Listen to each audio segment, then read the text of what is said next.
नशीब तो सकाळी झाला 10 वाजता 8:30 वाजता. जर तो रात्री झाला असता तर 500 जनावर मेले, 500 लोक मेले. लगेच रात्री जास्त झाली म्हणजे 225 mm. 25 mm विषय म्हणजे पहिले नालीचं पोल करून आता त्याच्यात अशी झाली आहे. त्याच्यात अशी परिस्थिती तो पूर्ण आहे खाली आणि यांच्यावाली पूर्ण जमिनी म्हणजे जशी आपण त्या पाहिजे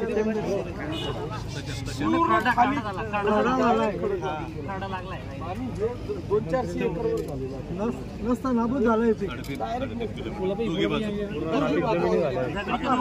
इथून त्या बॉर्डर पर्यंत म्हणजे मराठवाड्याच्या बॉर्डर पर्यंत 3.5 लागली.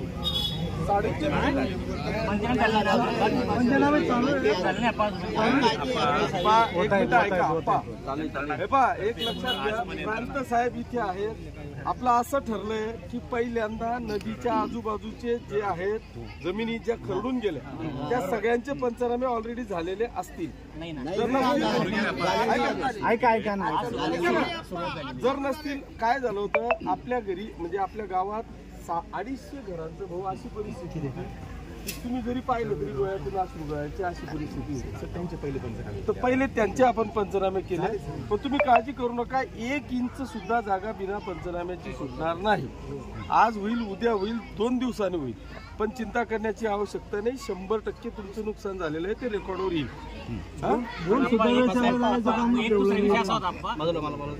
जी आमच्या 2 नद्या आहेत त्या घ्यायचं होतं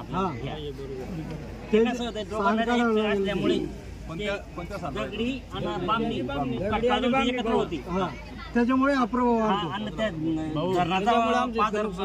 पाणी 4 वर्षापूर्वी गेलो आताही गेलो ना. पण लोकमतच्या माध्यमातून असं आम्हाला विचारणा करायची आहे की ज्या मराठवाड्यातून 2 नद्या येतात आणि जे धरण आहे त्या धरणाचं पाणी ज्या नदीत काही तिकडे गेलेलं नाही. बामणी नावाची नदी आहे त्याच्यातून पण आप्पासाहेब त्यावेळेला होते. असा निर्णय त्यावेळेला झाला आप्पासाहेबांनी केला होता की ज्या 2 नद्या आहेत त्या 2 नद्यांना जर वेगळा कालवा करून आपण जर हे सातगावचं धरण आहे मोठं त्याच्यात जास्तीचं पाणी जर आपण कालवा करून इकडे घेतलंय तर भविष्यामध्ये कधीच असा प्रसंग येणार नाही. आणि त्या बामणी नदीवरचे धरण आहे छोटं गौरे धरण म्हणून तर त्यामध्ये आपल्याला तिथं एक कॅनल काय म्हणतो गेट बसवून ते धरण भरून घेता येईल. पण जेव्हा असा प्रसंग नाही पाणी सर ऐका ना माझं काय म्हणणं आहे, आज आपण पहिल्यांदा ज्या घरांचं झालेलं नुकसान आणि शेतकऱ्यांचं झालेलं नुकसान ऐका ना ठिबक त्याचा गेलेला सोलर आपण काय करू. मी 1 मिनिट ऐका ना आपण 1 मिनिट ऐका. माझं तर असं म्हणणं आहे ऐका तुम्ही ते तलाठी सर्कल कृषी अधिकारी प्रांत साहेब तहसीलदार सगळं सोडून द्या. अजिबात काळजी करण्याची आवश्यकता नाही. ते सुद्धा माणसंच आहे, त्यांनी ही परिस्थिती पाहिलेली आहे, फक्त वेळ द्या. दुसरा एक विषय सांगतो, जी सूचना यांनी केली याच्यावर 1 महिनाभर जाऊ द्या. महिन्याभरानंतर आहे ना मी सगळ्या मंत्र्यांना इथे आणतो. जलसंपदा मंत्री येतील, पालकमंत्री महोदय येतील, आपल्या आणखी संजय सावकारे साहेब येतील. सगळ्या मंत्र्यांना आणून सगळे आमदार आपण येऊ, सगळ्या ग्रामस्थांना बसू, आपण व्यवस्थित कृती आराखडा तयार करू आणि मग भविष्यात अशी जरी वेळ आली तर नुकसान होणार नाही याच्याकरता आपण दक्षता घेऊ.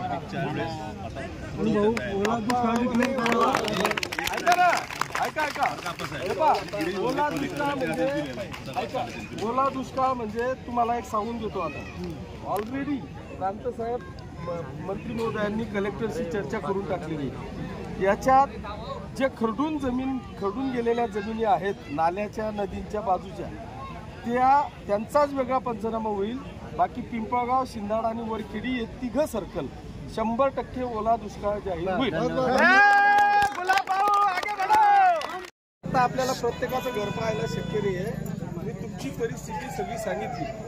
हो या सगळे गोरगरीब लोक आहेत. 250च्या वर जवळपास म्हणजे मधुभाऊ आम्ही जवळपास म्हणजे सगळ्यांच्याच घर रोज चक्कर मारतो. पहिल्यानं आलं ना थोडं फार होतं आमच्या घरांमध्ये म्हणजे मागून आलं ना काही लावून बी झाड काढत निघणार तो सकाळी 8:30-9 ला झाला. लोकांना सुधारायला आणि आमच्या घरामध्ये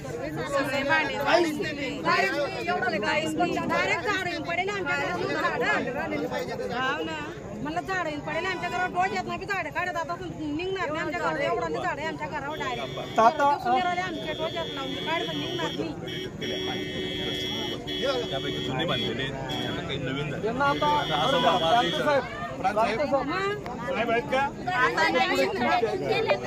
ऐका ना भाऊ, एक मिनिट जरा ऐका भाऊ. मला असं वाटतं आता अशी कंडिशन झाली घरांची, तर मला असं वाटतं की हे जे यांचे 200-250 घरं आहेत, हे कलेक्टर सीओ बीडीओ यांच्याशी बोलून प्रांताशी बोलून विशेषबाब म्हणून यांना डायरेक्ट घरकुलं मंजूर करून जातात.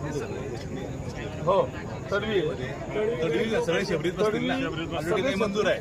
फक्त त्याला विशेष बाब नाही, आपल्याला 90 येतात म्हणा मग असे जे आता जे बसणारे आहेत ते बघू. त्याच्यावर बसून त्याच्यावर ऑलरेडी त्यांची मंजुरी किती राहतात ते पाहू. ते सगळे आपल्याला DRDचा अधिकाऱ्यांना बोलवलं होतं, पण तिकडे बैठक होती. सकाळी मी लवकर येतो म्हणे, म्हणून व्हिडिओ नाही सरळ घरकुलाच्या संदर्भात. बघा आपण वरती एवढी प्रचंड मोठी जागा आहे भाऊ, 200 एकरचं पडीत पडलं इथे. सगळ्यांना तिथे शाळेत पाठवून आम्हाला थोडी थोडी तरी जमीन पाहिजे तुमची बरं का. आता एक हे पा ऐका, आता एक मिनिट ऐका, थोडस एक 8-10 दिवस 15 दिवस थोडस आता तुमच्या खाण्यापिण्याची आम्ही सगळी व्यवस्था करतोय राहायला. आम्ही रात पडतो कारण की आमची घरच राहिली नाही ना, मोठी मोठी झाडं पडले नाही, त्या अफवांना घाबरू नका, काहीच घाबरू नाही, काही काळजी नका. आमच्या घराकडे दादा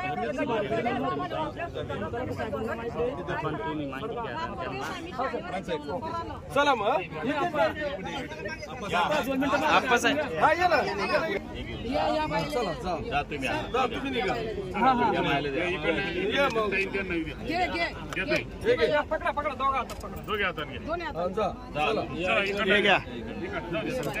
चला घ्या पुढे.